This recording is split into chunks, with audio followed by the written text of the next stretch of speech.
Hey there, welcome back.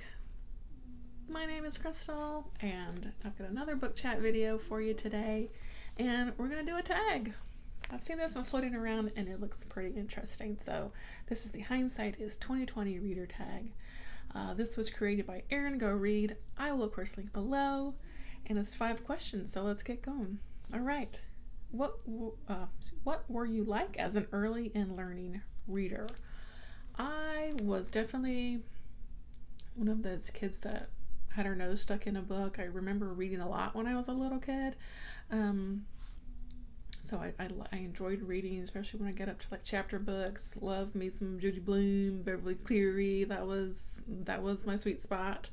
And so yeah, even as I got to a early teen, I started reading Stephen King.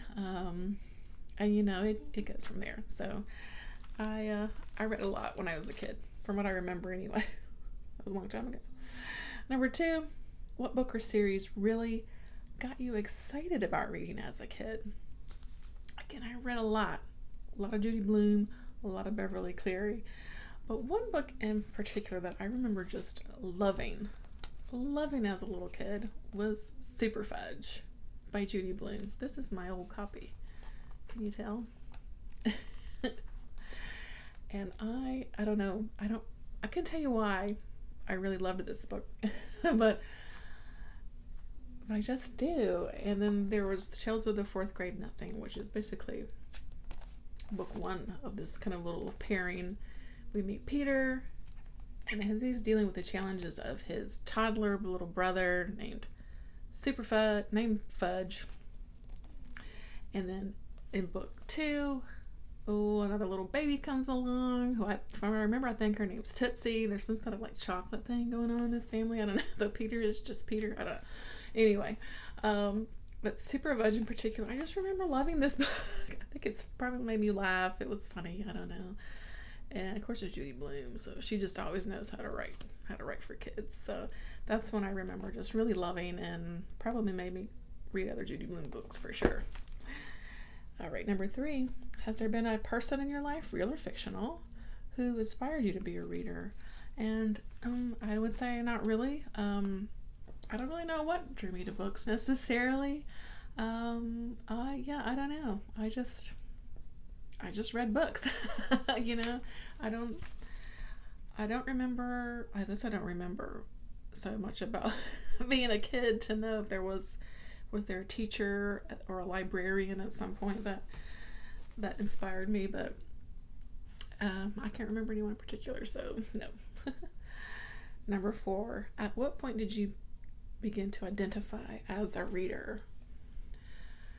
Even though I had my nose stuck in a book as a kid, it probably maybe a teenager is when I felt like I got serious about my reading.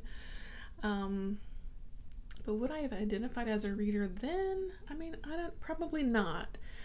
I would say I got back into reading in 2019 after many years of not reading at all. Like I said, I read a lot as a kid, teenager, into my early 20s. And then I didn't read too much, maybe a book or 2 a year kind of thing for many years.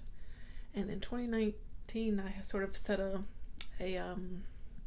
what's the word I'm looking for? Like a resolution for myself to just like read more books, because I really had missed reading. And so really since 2019, I would consider myself a reader now, because I definitely make it a priority in my life, in my day-to-day activities, and make time for it. And I think that's sort of the mark of what that makes you a reader, is that you like make a point for it in your life. So I would say more recently that I consider myself identify as a reader within the past couple of years. So yeah, I think that's good. All right, number 5, how has being a reader shaped your life and your worldview?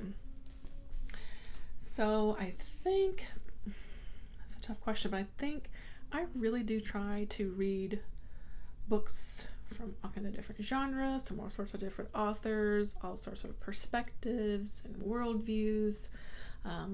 Throwing some nonfiction in there, so you can always learn some things. And I think that really does help